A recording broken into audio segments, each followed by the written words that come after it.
YTN 뉴스 FM 이동형 뉴스 정면정보 2부 시작합니다. 일자리 이야기 해보죠. 고용 상황이 어렵긴 하지만 희망적이다. 정태호 청와대 일자리 수석이 며칠 전 기자회견에서 했던 말입니다. 고용 상황 정말 나아지고 있는 걸까요? 직접 모시고 이야기합니다. 어서 오십시오. 안녕하세요. 예. 지난번 뵀을 때보다 조금 얼굴에 그늘이 져인 것 같기도 하고. 그래요. 예. 고용 상황이 어렵기는 하지만 희망적이다. 이 말씀 하셨던데. 예. 어떤 배경이 있죠? 그냥 뭐 통계적으로 이제 봤을 때 2018년에 보면은 이제 9만 7천 명 정도의 취업 증가 수가 있었죠. 예. 그런데 올해 들어와서 이제 2, 3, 4월 달을 보면은 2월 달이 26만, 3월 달이 25만, 그리고 4월 달에 17만. 좀 줄어들긴 했지만은 대체로 작년하고 비교해 보면은 상당히 개선된 거다. 그런 이제 판단이 있는 거고, 그렇기 때문에 이렇게 이제 수치상으로 나타나니까 좀 희망을 한번 가져보자. 너무 예. 상황을 비관적으로만 보지 말고. 뭐 그런 말씀을 좀 전달해 드리고 싶었던 거고요. 그러면 다음 분기 내년 더 좋아질 것이라고 보십니까? 이 통계는 늘 이렇게 올라갔다 내려갔다 하면서 이게 변동이 있죠. 그러나 이게 추세라는 게 있기 때문에 예. 그 추세를 봤을 때는 좀 낙관적이라고 하기보다는 어떤 희망적이다. 희망을 한번 가져보자라는 판단을 하고 있는 거죠. 예. 대통령도 지난번 취임 2주년 대담에서 당초 목표로 잡은 15만 명보다 월 평균 취업자 수가 20만 명 가까이 기대를 예. 한다. 이렇게 예, 그렇죠. 좀 낙관적으로 이야기를 하셨는데 어쨌든 일자리 수석이나 대통령의 이런 발언에 대해서 특히 이제 보수 언론을 중심으로 예. 굉장한 비난을 가하고 있더라고요. 그거 다 체크하시겠습니다만은. 예. 뭐 당연히 이제 뭐 야당에서 특히 예. 좀 너무 상황을 낙관적으로 보고 있지 않느냐 이런 지적이 있는 것 같습니다. 뭐 충분히 그렇게 말씀하실 수도 있다고 생각이 드는데 그래도 저희들은 뭐 나름대로 이제 근거를 가지고 말씀을 드리는 건데 예를 들면 이제 전문적인 기관에서 예측을 한 게 작년에 이제 올해 10만에서 15만 정도로 이제 예측을 한 거죠. 예. 그런데 연초에 사실 저희들도 좀 생각보다 높게 나온 거죠. 그렇게 보면은 연말 되면은 뭐 20만까지도 갈 수 있지 않겠냐 이런 기대를 해보는 거고요. 실제로 이게 또 야당에서는 이게 뭐 노인 일자리 만들는 거 가지고 그렇게 이제 낙관할 수 있냐 세금으로 늘렸다 예. 이거죠. 근데 이제 제가 한번 계산을 또 해봤어요. 그런 지적을 받고 나서 제일 중요한 게 이제 생산 가능 인구라고 해서 15세에서 64세. 예. 이쪽에 들어가 보면은 작년 28년 하반기에는 평균 마이너스 10만이었는데 올해 들어와 가지고 2, 3, 4월을 보면은 3만 명 뭐 이렇게 가기도 하거든요. 플러스. 그래서 평균적으로 보면 작년 이 생산 가능 인구 쪽에서도 상당히 개선이 있다. 그런 예. 점에서 좀 기대를 해보는 예. 거죠. 예. 예스앱으로 조석춘님께서 일자리는 늘어났지만 그 일자리가 세금 일자리인 거에 대해서는 어떻게 생각하십니까? 이런 질문 주셨습니다. 예, 그런 부분도 있습니다. 예를 들면 노인 일자리가 특히 이제 정부의 재정이 많이 들어가는 거죠. 올해 이제 61만 명 규모의 노인 일자리를 만드는 건데 사실 이런 부분들은 민간 시장에서 만들기가 어려운 일자리죠. 예. 또 사회 서비스 같은 부분들이죠. 예. 뭐 요양이라든가 보육이라든가 그런 부분들은 결국 정부의 재정이 들어가야 됩니다. 민간에서 할 수 없는 영역이기 때문이죠. 예. 통계를 보면 청년 체감 실업률은 상당히 높습니다. 25.2%. 예. 그리고 3, 40대 고용이 조금 부진하다. 네. 이거는 어떻게 구조적 모순 때문에 이런 결과가 나온다고 보십니까? 어떻습니까? 아니면 일시적인 현상이라고 보십니까? 일시적인 현상은 아니고요. 예. 가장 저희들이 이렇게 아파하고 특별히 또 저희들이 정책적으로도 신경 써야 될 부분이라고 생각이 드는데 두 가지 요인 정도로 저는 분석을 하고 있습니다. 예. 첫 번째로는 이게 제조업의 구조조정, 예. 또 특히 자영업 쪽의 어려움 이런 것들이 지금 지속되고 있고요. 두 번째는 또 인구적인 요소도 있습니다. 실제로 이쪽 부분이 30, 40대가 올해 같은 경우에는 마이너스 한 25만 명 정도 인구 감소가 있습니다. 예. 그러니까 이제 일자리 이제 공급 측면에서 보면은 이런 이 인구 감소가 취업자 수 증가에 예. 마이너스로 이제 작용을 하게 되죠. 그래서 이제 인구 감소에 어쩔 수 없지만은 제조업이나 자영업 같은 부분은 정부가 집중적으로 정책을 추진을 해야 될 영역이죠. 그래서 저희들이 일명 이제 제조업 르네상스라고 해서 이제 취약 분야들에 대한 집중적인 지원 정책을 펼치고 있는 거고요.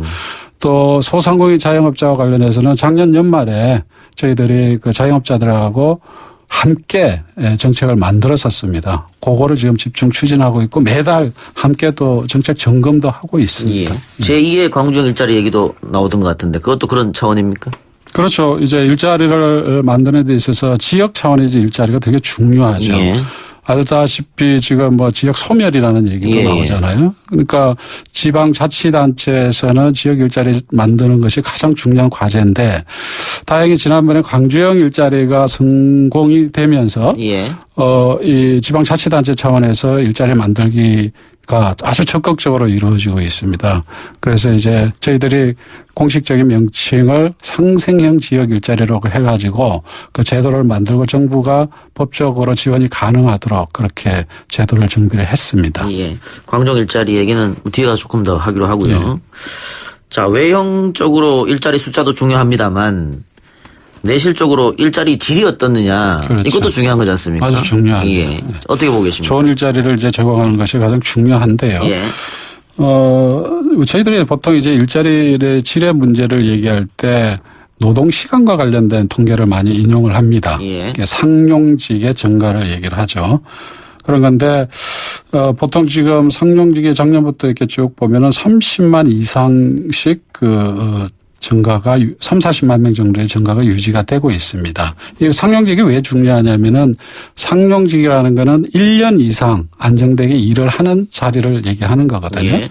그래서 이제 상용직이 쭉 일관되게 증가 상태가 유지가 되고 있고 이걸 또 뒷받침해주는 또 통계가 이제 고용보험 가입자 수의 증가거든요. 이 고용보험 가입자 수의 증가라는 거는 대개 사실 이제 단기적인 일자리에서는 고용보험 가입을 본인도 그렇고 고용주도 그렇고 잘 안 하는 그렇죠. 편이거든요. 예. 그런데 이제 이 숫자가 지금 한 50만 명 이상으로 계속 유지가 되고 있거든요. 예. 그렇게 보면은 좀 장기간 일하는 사람들이 고용보험이라는 좀 안정된 그 복지제도에 가입해서 이렇게 쭉 일을 하는 걸 보면은 그래도 과거보다는 일자리 질이 좋아지고 있다. 예. 저희들이 그렇게 예. 이제 보고 있는 거죠. 그러니까 고용보험 가입자가 늘어났기 때문에 실업급여 지급도 그만큼 늘어난 건데 그렇죠. 어떤 또 보수 경제지에서는 이거 가지고 실업급여가 사상 최대로 늘어났다. 세금을 투입한다. 또 이렇게 이제 비판하더라고요. 근데 예. 그거는 고용보험이 늘어났기 때문에 어쩔 수 없었다. 오히려 그렇죠. 잘 된 거다 이렇게 보시는 거잖아요. 그렇죠. 이 고용보험이라는 거는 제일 중요한 선진국에서는 그 복지제도죠. 예. 그래서 이제 실업 상태에 빠졌을 때 갑자기 그 어떤 직업 능력을 계속 유지해 줄 수 있는 제일 중요한 제도거든요. 그래서 이거는 당연히 이제 선진국에서는 제1의 고용 안전망으로 이제 하고 있는 거죠. 그래서 이 실업급여를 많이 받는 사람들의 숫자가 늘어났다는 것은 그만큼 우리의 복지제도가 고용 안전망 제도가 잘 정비돼 가고 있다. 이렇게 좀 예. 긍정적으로 해석할 필요가 있고요. 그만큼 또 고용보험 가입자가 많아졌기 때문에 또 그 실업급여를 신청하는 사람들도 많이 숫자가 늘어날 예. 수밖에 없죠. 노인 일자리, 중장년 일자리, 청년 일자리 다 중요하고 또 정부에서 신경을 쓰고 있고 조금 긍정적으로 바라본다라고 말씀을 하고 있지만 어쨌든 시장에서 느끼는 국민들이 체감하는 것은 안 좋은 것 같습니다. 그렇죠. 이걸 어떻게 극복할 수 있을지. 사실 저희들이 제 최대 고민이죠. 예. 왜냐하면 현실적으로 실제로 되게 힘들거든요. 저희들이 뭐 좀 희망적으로 보자라고 얘기하지만은 현실은 되게 어려운 거는 저희들도 인정을 하고요. 그래서 이제 일자리 만드는 것뿐만 아니라 좋은 일자리를 만들려고 이게 노력을 하고 있는데 문제는 신산업과 관련된 일자리들은 많이 늘어납니다. 추세적으로 계속. 그러니까 이제 그런 부분들이 이제 ICT 분야 그리고 이제 전문 기술 뭐 이런 쪽이 예. 많이 늘어나는데 문제는 이제 그 전통적인 이제 제조업 이제 자영업 도소매업 이런 쪽에서 이제 일자리들이 많이 줄어들고 있죠. 취업자 수가. 그러다 보니까는 이쪽에 이제 구조조정에 직접적인 고통을 받는 분들이 어려움들이 쉽게 해결되고 있지 않다 보니까 그 체감도가 예. 상당히 떨어지는 거죠. 그래서 아까 말씀드린 것처럼 제조 부분에 있어서는 저희 이제 취약 분야에 대한 집중적인 지원 정책들을 지금 계속 추진해 나가고 있고 또 아까 말씀드린 것처럼 자영업 소상공인들을 위한 대책들을 특별히 대통령께서 독자적인 정책 영역으로 다루자 예. 이렇게 해서 그쪽 소상공 자영업자들과 함께 정책을 쭉 점검해 나가고 있습니다. 예.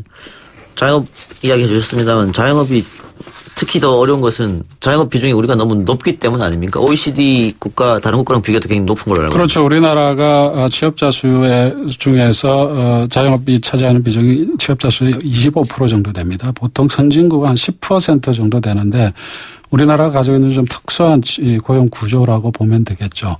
그러다 보니까 이제 그 내부에 좀 가인 경쟁들도 있는 거고 특히 최근에 들어와서는 이제 온라인 이 거래가 상당히 활성화되고 그렇죠. 예. 더더구나 이제 모바일이 거래가 이제 늘어나면서 현장 오프라인 쪽에서의 이제 자영업자분들이 상당히 이제 고통이 큰 그런 상황이 되고 있습니다. 그래서 오프라인 도소매. 그렇죠. 그렇죠. 예. 그러니까 이제 동네 이제 골목 가게들이라고 보면 되겠죠. 그래서 이제 그런 부분에서 어떤 그 유통 패턴 그런 것들이 많이 변하고 있어가지고 정부도 거기에 이제 맞춰서 어떻게 하면 지원 대책을 이렇게 지원을 해드릴까 그것을 지금 중소벤처부를 중심으로 해서 집중적으로 좀 연구를 하고 있습니다. 예. 아까 제가 잠깐 제2 광주형 일자리 얘기를 했었는데 벌써 뭐 구미 이야기 나오던데 어떻게 맞습니까? 예, 제가 우리 청와대 춘추관 간담회에서 그 지역 상생형 지역 일자리 말씀을 드리면서 지방자치단체에서 많은 관심을 가지고 적극적으로 이제 기업들 접촉하고 있다라는 말씀을 드렸고 그리고 뭐 6월 말까지는 뭔가 좀 성과가 나올 것 같다라는 말씀을 드렸는데 그러다 보니까 여기저기 취재들이 많이 예. 있었던 거고 유력하게 아마 구미가 부각이 된 것 같습니다. 그래서 제가 보기에도 이제 구미 쪽이 워낙 열심히들 지금 하고 계셔가지고 좀 기대를 많이 하고 예. 있는 중입니다. 최근에 구미에서 또 몇몇 기업이 빠져나왔기 때문에 그렇죠. 구미 시민들이 체감하는 그 경기도 안 좋을 텐데 예. 그 광주는 현대차, 구미는 어떤 기업이 들어갑니까? 그거는 뭐 그 구미시 시에서 이제 밝혀야 되는 거니까 제가 어떤 업종이나 기업을 얘기하기는 좀 이런 것 같아요. 광주 일자리는 어떻습니까? 차질 없이 잘 진행되고 있습니까? 예, 6월까지 법인을 설립하는 걸로 지금 계획을 세워가지고 지금 이제 그러니까 투자를 이제 받고 있는 것 같습니다. 최근에 이제 광주은행에서 100억을 투자하는 걸로 그렇게 이제 결정해서 발표한 것 같고요. 그래서 제가 광주시에 확인해 본 바로는 차질 없이 진행되고 있는 것 같습니다. 그렇게 나면은 이제 법인이 설립되고 나면은 연말이나 내년 초쯤에 착공에 들어가겠죠.